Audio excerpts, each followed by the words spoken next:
Hello friends and welcome back to the channel. Rishikesh अपने झूलों को लेकर फेमस है, बट आज हम झूलों के साथ साथ ऋषिकेश की कुछ और भी प्लेसेस घूमेंगे। तो आज हम विजिट करेंगे जानकी सेतु, वानप्रस्थ आश्रम, संत घाट, गंगा आरती और एंड में हम राम झूला के पास जो मार्केट है वहाँ भी चलेंगे। अगर आप भी ऋषिकेश ट्रिप प्लान कर रहे हैं तो ये ब्लॉग आपके लिए काफी हेल्पफुल हो सकता है। तो चलिए बिना टाइम वेस्ट किए शुरू करते हैं हमारा ये सफर। शाम के करीब 5 बजे हम निकल पड़े हैं ऋषिकेश की इवनिंग वाइब को एक्सप्लोर करने। होटल से निकलते ही हम सीधे पहुंच गए हैं जानकी सेतु। ये गंगा जी पर बना एक पेडेस्ट्रियन ब्रिज है जहां से ऋषिकेश का सनसेट व्यू देखने का अपना ही मजा है। शाम के टाइम ठंडी हवा, गंगा का क्रिस्टल क्लियर वाटर और आसपास का पीसफुल इन्वायरमेंट एक अलग ही फीलिंग देता है। अगर आप यहाँ इवनिंग में आते हैं तो कुछ देर रुककर जरूर जाइए।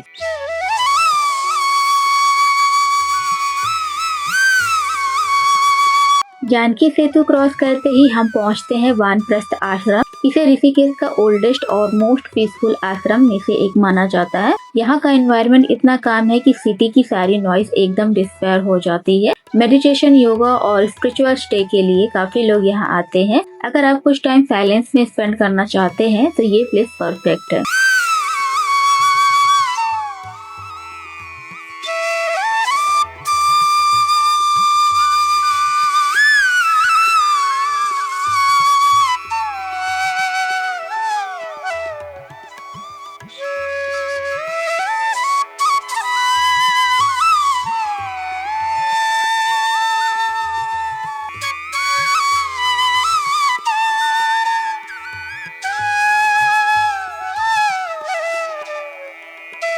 आश्रम के बिल्कुल पास है संत घाट। ये क्राउडेड टूरिस्ट स्पॉट से थोड़ा अलग है, काफी पीसफुल घाट है। यहाँ बैठकर गंगा जी को देखना, फ्लोइंग वाटर की साउंड सुनना और कूल ब्रिज फील करना, ये मोमेंट्स रियली अनफॉरगेटेबल होते हैं। अगर आप रिलैक्सेशन के लिए ट्रैवल कर रहे हैं तो संत घाट जरूर विजिट करिएगा।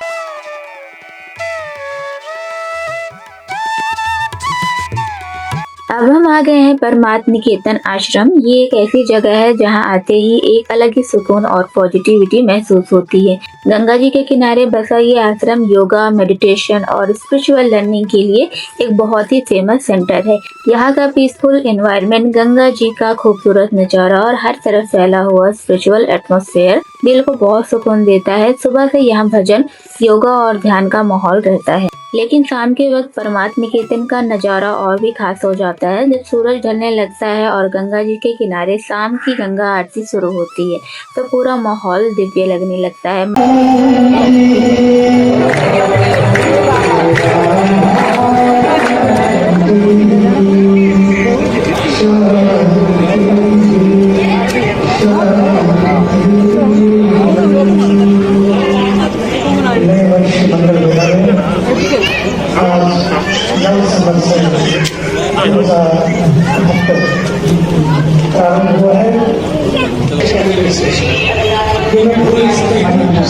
बहुत बढ़िया।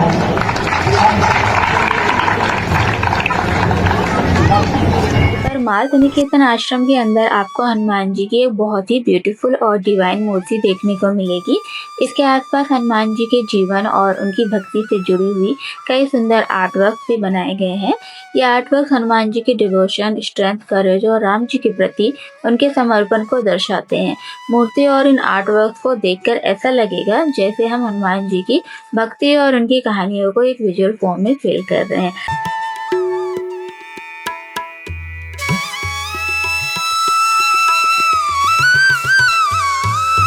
राम झूले के पास वाली मार्केट ऋषिकेश की सबसे फेमस मार्केट में से एक है। ये area spiritual vibes, colourful shop और गंगा जी के ब्यूटीफुल व्यू के लिए जाना जाता है। राम झूला क्रॉस करते ही आसपास के मार्केट की कलरफुल वाइब्स आपको अट्रैक्ट कर लेती है। यहाँ छोटी छोटी शॉप में स्पिरिचुअल आइटम्स, रुद्राक्ष की माला, पूजा सामग्री, हैंडमेड ज्वेलरी, क्लॉथ, बैग और ऋषिकेश की याद के लिए बहुत सारी चीजें मिल जाती हैं। इस मार्केट की सबसे खास बात है इसका यूनिक कॉम्बिनेशन। एक तरफ गंगा जी का पीसफुल व्यू और दूसरी तरफ शॉप की वाइब्रेंट एनर्जी। यहाँ आप लोकल हैंडीक्राफ्ट एक्सप्लोर कर सकते हैं, शॉपिंग कर सकते हैं और ऋषिकेश की कल्चर को करीब से फील कर सकते हैं।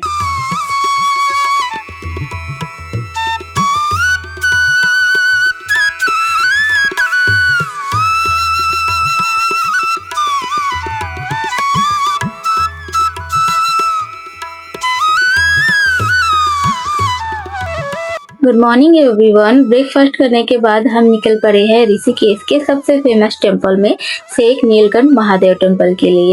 ये टेंपल ऋषिकेश से लगभग 30 to 35 किलोमीटर की दूरी पर पहाड़ियों और घने जंगलों के बीच स्थित है।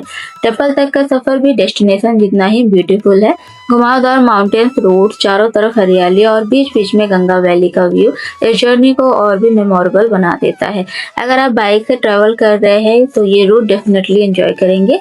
बस पहाड़ी रास्ते होने की वजह से थोड़ा केयरफुली राइड करना जरूरी है।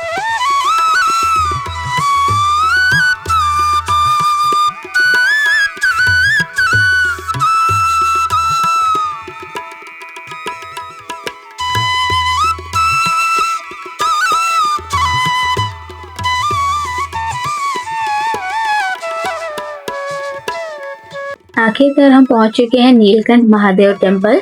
ये मंदिर भगवान शिव को समर्पित है और हिंदू धर्म में इसका बहुत ही खास महत्व माना जाता है। पौराणिक कथाओं के अनुसार समुद्र मंथन के दौरान जब विष निकला था तो पूरी सृष्टि को बचाने के लिए भगवान शिव ने उस विष को अपने कंठ में धारण कर लिया था।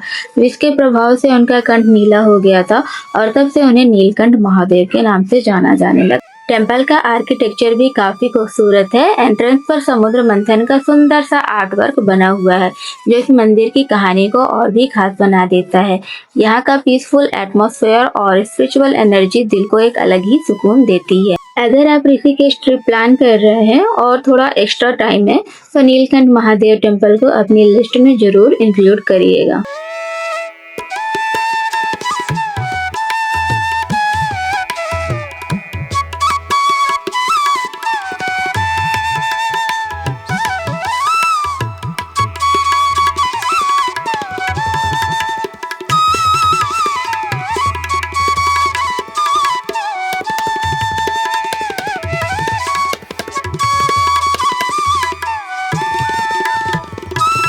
टेम्पल से वापस आने के बाद हम फिर से आए हैं रामझूला एरिया के पास। डे टाइम में इसका व्यू और भी ब्यूटीफुल लगता है। ब्रिज से गंगा रिवर, बोट्स और आसपास के टेम्पल का व्यू बहुत अच्छा दिखाई देता है। लोग आराम से वॉक करते हुए नेचर और स्पिरिचुअल एटमॉस्फेयर दोनों को एंजॉय करते हैं। इस एरिया में काफी फेमस आपको कैफे और योगा सेंटर भी मिल जाएंगे।